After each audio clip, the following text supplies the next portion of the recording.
अगर इस समय आपके लिए भगवान पर भरोसा रखना मुश्किल हो रहा है, अगर इस समय आपके जीवन में कुछ ऐसा चल रहा है जिसने आपको थका दिया है, आप बार बार कोशिश करके हार चुके हैं, आप प्रार्थना करते करते चुप हो गए हैं, अगर आपको लगता है कि अब धैर्य नहीं बचा, तो यह वीडियो आपके लिए है।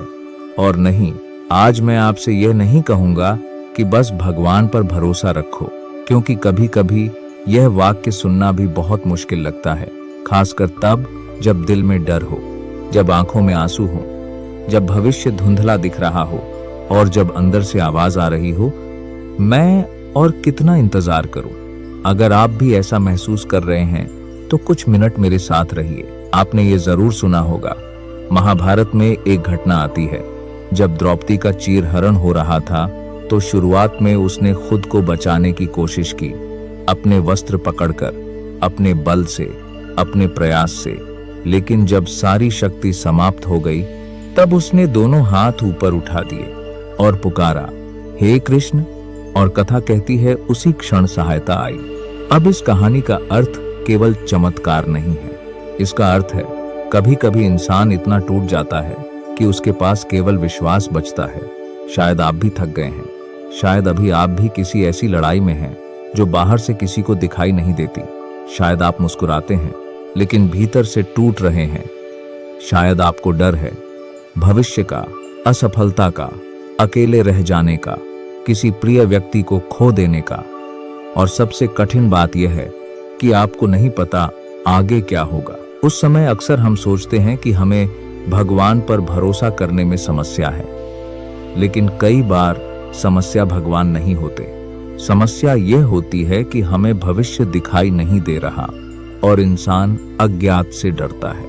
हम दर्द से उतना नहीं डरते जितना इस बात से डरते हैं कि आगे क्या होगा। प्रकृति हमें क्या सिखाती है? एक बीज को देखिए, जब उसे मिट्टी में दबाया जाता है तो उसके लिए वह अंधेरा होता है। उसे नहीं पता ऊपर सूरज है, उसे नहीं पता बारिश आएगी, उसे नहीं पता वह एक दिन वृक्ष बनेगा। अगर बीज सोच सकता तो शायद वह भी डर जाता। उसे लगता मुझे मिट्टी में दफना दिया गया है, लेकिन वास्तव में उसे दफनाया नहीं गया, उसे लगाया गया था। और कई बार जीवन में भी हमें लगता है कि हम खत्म हो रहे हैं, जबकि शायद हम बढ़ रहे होते हैं। अगर धैर्य नहीं रखा जा रहा तो खुद को दोष मत दीजिए। कुछ लोग कहते हैं, मुझे और मजबूत होना चाहिए, मुझे डरना नहीं चाहिए, मुझे हमेशा विश्वास रखना चाहिए। लेकिन आप इंसान हैं, मशीन नहीं। डर लगना सामान्य है, रोना सामान्य है, कभी कभी विश्वास डगमगाना भी सामान्य है। भगवत गीता में अर्जुन भी तो डर गया था, वह भी भ्रमित हुआ था, वह भी टूट गया था। अगर अर्जुन जैसे योद्धा के मन में डर आ सकता है तो हमारे मन में क्यों नहीं? बस एक बात याद रखिए, अगर आप अभी संघर्ष में हैं तो इसका मतलब यह नहीं कि भगवान ने आपको छोड़ दिया है। अगर आप अभी रो रहे हैं तो इसका मतलब यह नहीं कि आपकी प्रार्थना व्यर्थ गई। अगर अभी कुछ समझ नहीं आ रहा तो इसका मतलब यह नहीं कि जीवन में कोई अर्थ नहीं है। कई बार अर्थ बाद में दिखाई देता है। अगर इस समय आपके लिए भगवान पर भरोसा रखना मुश्किल हो रहा है तो कोई बात नहीं, खुद को मजबूर मत कीजिए, खुद को दोष मत दीजिए। आप बुरे भक्त नहीं हैं, आप कमजोर इंसान भी नहीं हैं। आप बस थक गए हैं और थक जाना इंसान होने का हिस्सा है। लेकिन एक बात याद रखिए, जब कोई बच्चा चलना सीखते सीखते गिर जाता है तो माँ उसका हाथ छोड़ नहीं देती, बल्कि और मजबूती से पकड़ लेती है।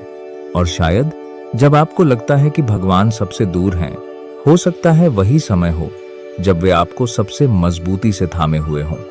सिर्फ इसलिए कि आप उन्हें महसूस नहीं कर पा रहे, इसका मतलब यह नहीं कि वे वहां नहीं हैं। सिर्फ इसलिए कि आपको रास्ता नहीं दिख रहा, इसका मतलब यह नहीं कि रास्ता खत्म हो गया है। और सिर्फ इसलिए कि आपकी कहानी का यह अध्याय दुखद है, इसका मतलब यह नहीं कि पूरी कहानी दुखद होगी। इसलिए हार मत मानिए, क्योंकि हो सकता है जिस उत्तर का आप इतने समय से इंतजार कर रहे हैं वह आपकी ओर बढ़ रहा हो। और हो सकता है एक दिन आप पीछे मुड़कर देखें और मुस्कुराकर कहें, उस समय मुझे लगा था कि सब खत्म हो रहा है, लेकिन वास्तव में वहीं से मेरी नई शुरुआत हो रही थी। अगर इस वीडियो ने आपके दिल को थोड़ा सा भी सुकून दिया हो, अगर आपको लगा हो कि यह संदेश शायद सही समय पर मिला है, तो इस यात्रा में हमारे साथ जुड़िए। प्रज्ञा वाणी पर हम ऐसे ही विचार, कहानियां और आध्यात्मिक संदेश साझा करते हैं जो सिर्फ ज्ञान नहीं देते बल्कि कठिन समय में उम्मीद भी देते हैं। सब्सक्राइब जरूर कीजिए। हो सकता है अगला संदेश ठीक वही हो जिसकी आपको जरूरत हो। जय श्री कृष्ण।